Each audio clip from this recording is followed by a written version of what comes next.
Rádio São Carlos ZYK657, ondas médias 1450 kHz, e ZYG862, ondas tropicais 2420 kHz, faixa de 120 metros, 1000 watts de potência.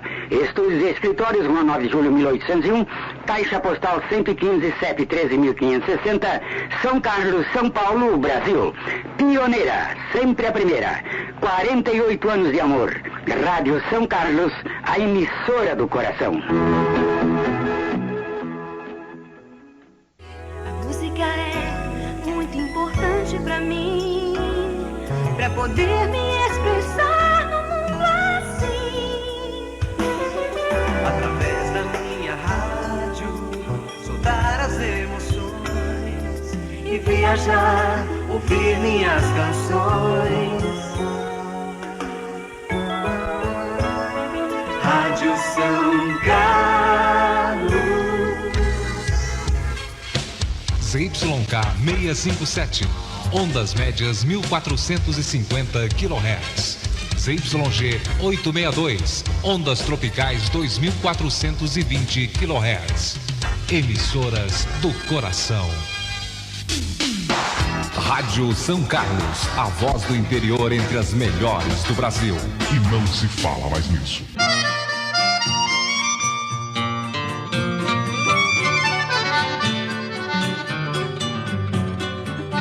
Marconi registrou a invenção do rádio em 1896.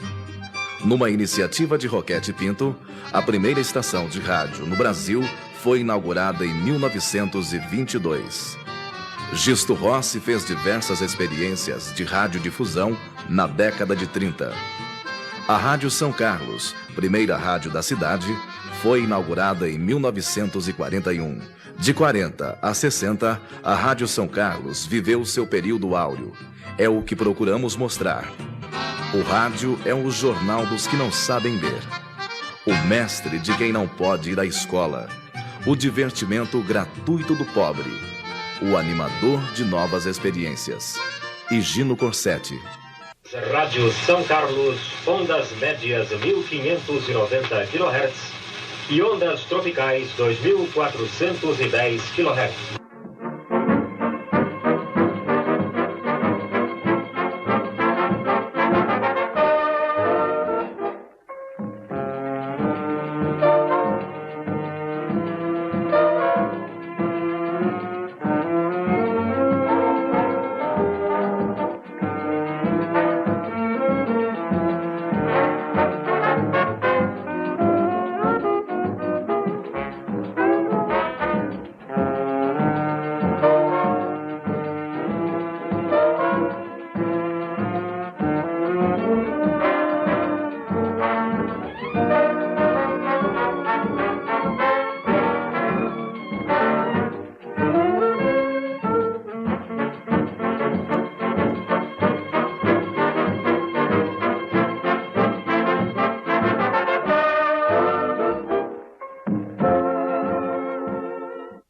Eu acompanhei muito o Gisto no tempo em que ele tinha as oficinas de rádio para tanto concerto de rádio como montagem de aparelhos que ele tinha o nome de Edsone. Os aparelhos de rádio chamavam-se Edsone. Ele ficava calibrando o rádio, as emissoras da Argentina, Rádio El Mundo de Buenos Aires, Rádio Belgrano e assim por diante.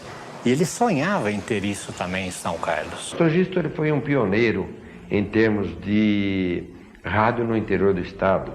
A Rádio São Carlos foi uma das primeiras a ser instalada no estado de São Paulo. Ele lutou muito. Ele teve muitos dissabores para colocar no ar a emissora. Falar do Gisto Rossi, daquele que idealizou tudo o que é hoje São Carlos no setor radiofônico, para mim é uma grande alegria, porque foi o meu professor. Ele tem uma vida assim muito rica e muito intensa nessa busca de trazer a radiodifusão para a cidade de São Carlos. Sempre foi um autodidata, ele começou a se interessar por eletrônica. Isso em 1926, quando ele ainda morava na Vila Neri, ele montou uma antena enorme, tentava captar esses sons de outros países. O 9 de julho, onde eles estão atualmente, era a residência do senhor Gisto Rossi. E no fundo ele tinha uma oficina muito grande de montagem de rádio, concerto de rádio. Ele tinha tanto entusiasmo pelo que ele fazia que ele saiu de uma casa que era dele na rua 9 de julho para alugar um prédio na rua 7 de setembro para ele poder levar o rádio aos locais que ele achava que seriam convenientes. Então ele teve no começo serviço de alto-falantes e ele colocou esse serviço de alto-falante desde da rua 7 de setembro até lá em cima no largo, né, General Osório, lá para cima, assim, lá para Santa Cruz. Ele mexia sempre nesse negócio, ela vivia fazendo as coisas lá, ele mesmo fazia, né? Daí o Rubens Sampaio ofereceu a estação lá, o cinema, né? E ele pôs a estação lá. Mas era ele que falava o dia inteiro, ficava lá, de noite trabalhava feito mecânico, constatador de rádio. E ele conseguiu, então, construir um aparelho para transmitir, que não existia em São Carlos. Uma certa noite, eu estava no bar do café do Inocentini e ouvi uma voz conhecida. Aqui é a Rádio São Carlos, quem fala é Gisto Rossi. Todos ficaram admirados porque São Carlos não possuía radiotransmissora. E eu então escutei mais algumas vezes e me dirigi ao local. Logo de início o Gisto me viu e falou: ô Lima, entra e fala alguma coisa. Então eu falei: você está com dor de dente? Procure o dentista Zé de Camargo Lima. Todo mundo deu risada e falou: muito bem, foi a primeira propaganda da Rádio São Carlos. A partir deste momento, a Rádio São Carlos apresenta, como faz todos os dias, a Oração da Ave Maria, uma produção de Silvia Ivone.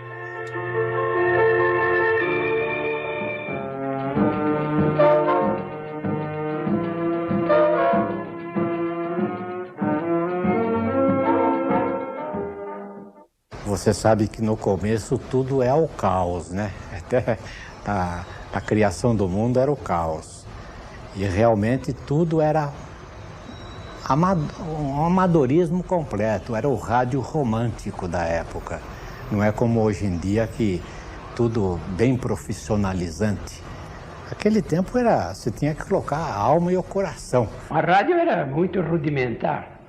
Era uma peça que era preciso ligar com as pedras, não sei o nome dessas pedras, mas ligava o aparelho no ouvido para ouvir a irradiação, e era feita na hora. E os equipamentos no começo, eles eram todos fabricados por ele mesmo. Então ele fabricou o transmissor, ele fabricou a mesa, só o que ele encontrava disponível no mercado para comprar é que ele comprava. Mas o resto era todo fabricado por ele mesmo. Na minha vida, eu nunca vi e nunca conheci uma pessoa que trabalhasse tanto como o Gisto Rossi. Era incrível. Uma hora eu estava no porão, outra hora eu estava lá em cima da torre. Era pessoa que não se cansava. Para você conversar com ele 10 ou 15 minutos no escritório era a coisa mais difícil. Olha, eu nunca vi uma pessoa trabalhar como o Gisto Rossi. O amor que ele tinha pela rádio. O orgulho maior dele era aquele som fantástico que a rádio tinha, com equipamentos não tão bons, mas ele, com a técnica que ele tinha, ele conseguia fazer com que a rádio rendesse muito, não só em potência, como em qualidade de som. Então o nosso som sempre realmente foi muito bom. Ele perseguia tenazmente a qualidade do som e dos equipamentos.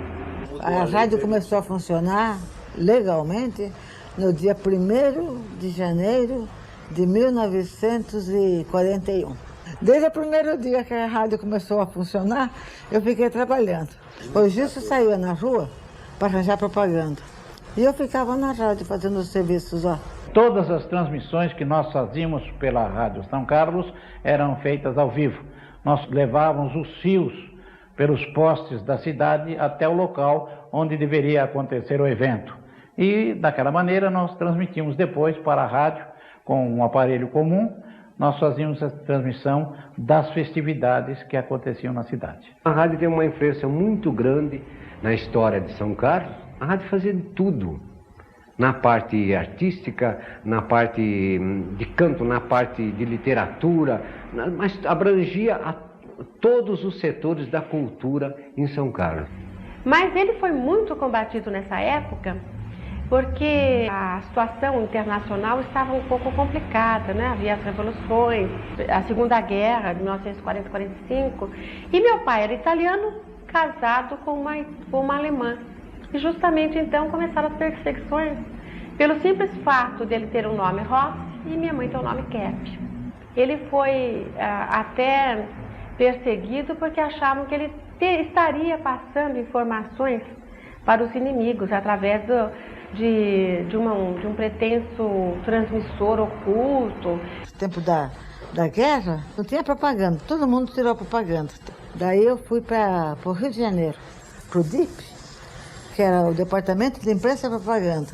A gente ia para lá meio-dia e saía às 8 da noite, sem ser atendido. Fui 30 dias lá. Ele falou, não tem nada não, a rádio vai ficar do jeito que está. Eu falei, como o senhor fala isso? Nós pusemos a rádio lá, nós trabalhamos lá na rádio, nós não fizemos nada errado. Agora, por causa da guerra, a gente está fazendo o que o DIP manda, né? Ele falou, não, mas nada feito. Eu falei, mas o senhor prometeu para mim que ia fazer a rádio voltar para a gente. Ele falou, não, pode esquecer. Daí eu fui na mesa dele lá, sentei lá na mesa e chorei. Chorei toda a vida na mesa, né? Ele foi lá correndo, o que foi? Eu falei, a gente trabalha, depois vão lá e roubam a rádio da gente, eu tenho que dar risada? Não estou gostando não. Daí ela falou assim, olha, dona Ilka, imediatamente faz o negócio aí, mandando ela devolver a rádio para ela. Foi na hora.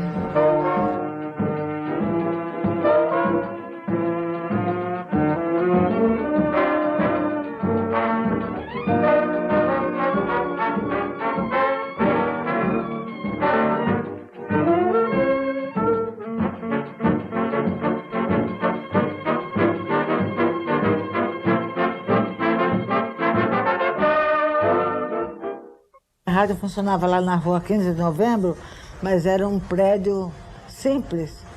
Tinha um auditório pequeno. Então era uma coisa modesta, pequena, mas já havia o elenco de rádio-teatro.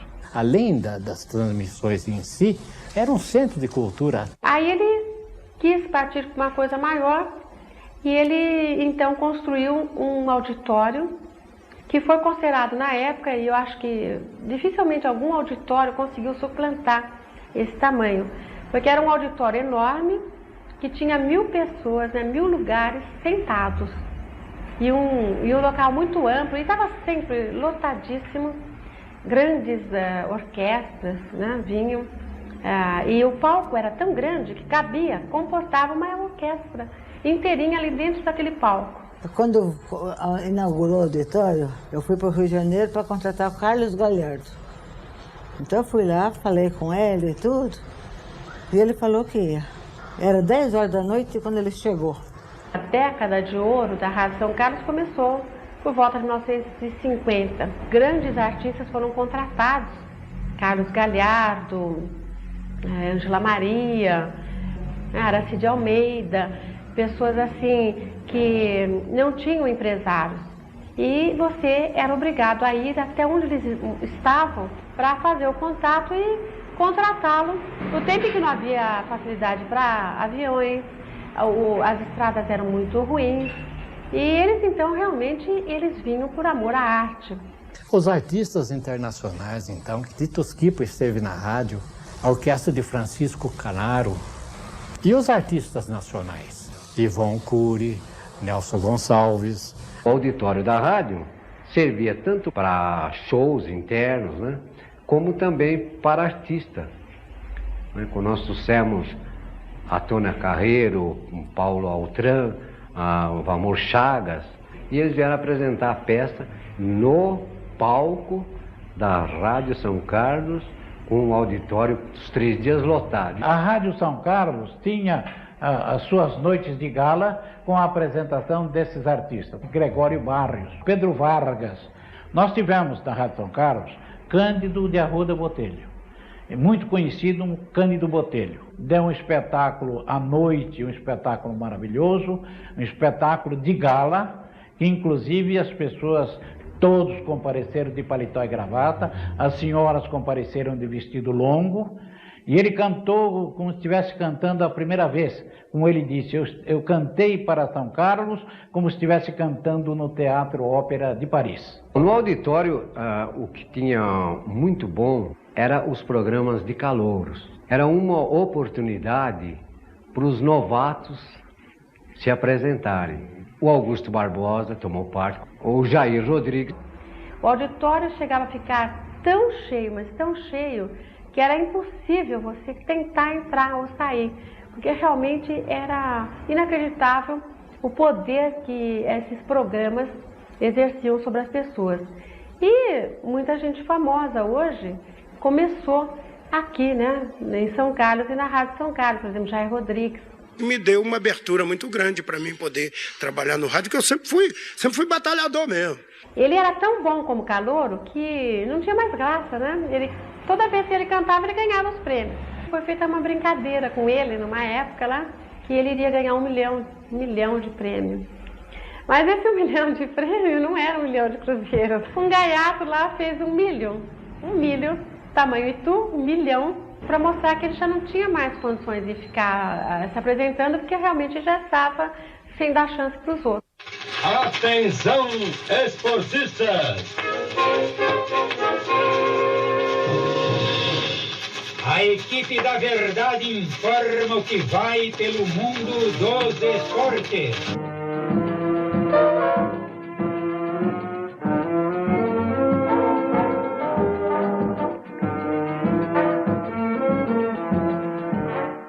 Com o advento do futebol profissional em 57, é que então começou a transmissão mais consequências. Esses jogos que eram transmitidos eram apenas os amistosos. E havia o basquete também. Basquete no ginásio João Marico Sobrinho, com o São Carlos Clube, o famoso trem de luxo. Eram difíceis as viagens, havia muita dificuldade, porque se apelava principalmente para os trens, ou então se acompanhavam os clubes. As emissoras, ou a emissora daqui não tinha o veículo próprio, não havia uma linha direta de ônibus, muita dificuldade. Então nós íamos com o trem, ou então com o ônibus do clube. As dificuldades eram tantas que nós levávamos quase que uma emissora junto.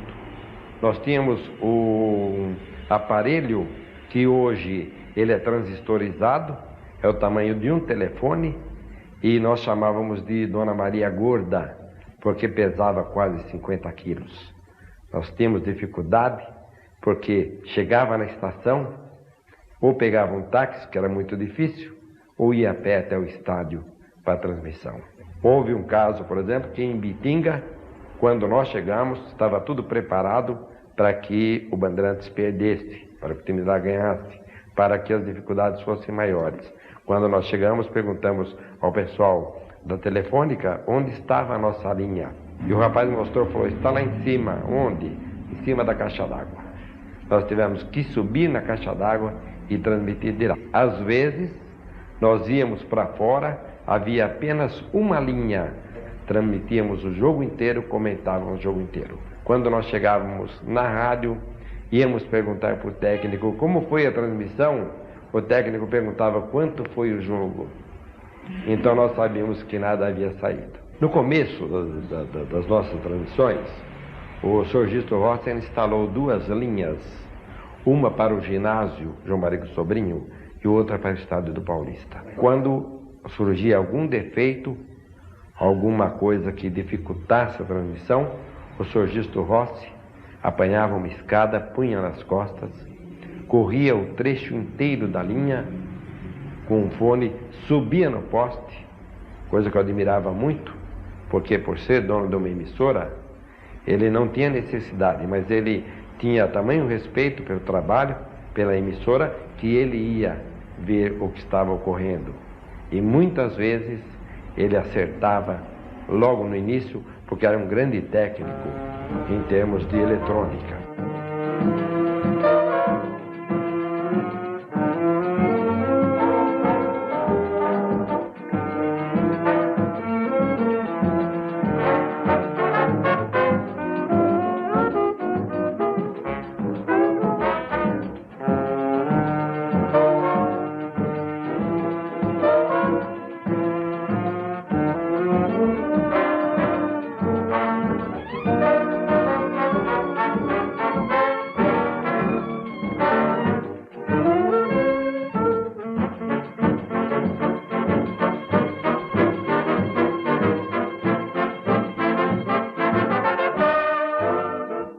Eu tinha uma madrinha e ela perguntou, por que você não leva novela, não leva teatro na Rádio São Carlos?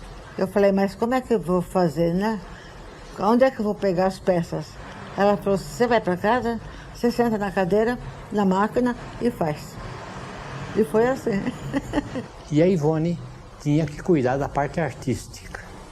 Nessa parte artística, então, é que ela sobressaiu de uma maneira espetacular.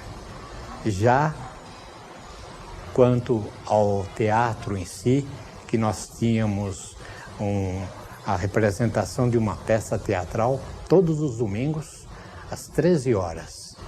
Geralmente durava 1h30, e eram peças completas, peças de 3 atos, com vários intérpretes. Eu tinha o nome de Ivan Karenini, um nome russo, mas era o meu pseudônimo, como se fosse mais um artista trabalhando na rádio, para dar volume de artistas. Havia o Deguzi, o Marmorato, a Anita Sensoni. São mais de 500 peças originais e outras adaptadas, de romances famosos. As pessoas que escrevem sabem da dificuldade de você adaptar um romance para uma linguagem radiofônica. Então, é o que ela fazia, com todas as indicações, porque havia o problema do contra-regra, do sonoplasta, das entonações, as tonalidades de cada intérprete, tudo escrito, determinando para que cada um, lendo, já se colocasse dentro do papel que ia interpretar na peça pelo rádio.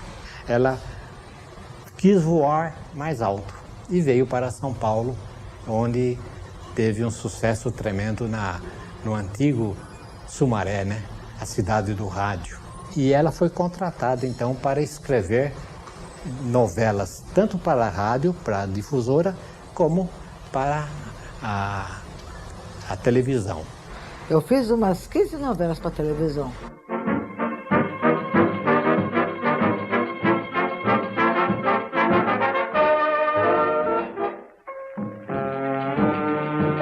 A televisão em São Carlos foi uma expectativa. Então percebeu-se que o rádio teria que se transformar, se modificar.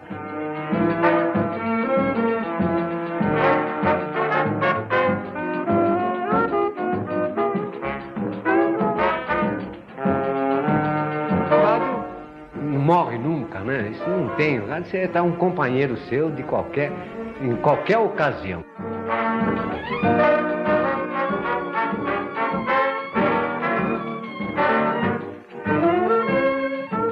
Sempre aplaudo a Gisto Rossi. Foi um homem que me ensinou muita coisa dentro do rádio.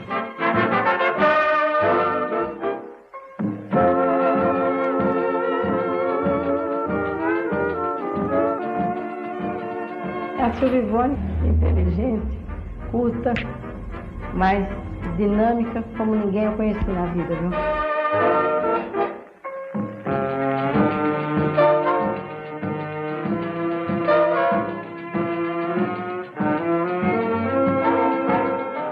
Ele nunca, nem por um minuto, ele esqueceu do seu ideal e do seu sonho.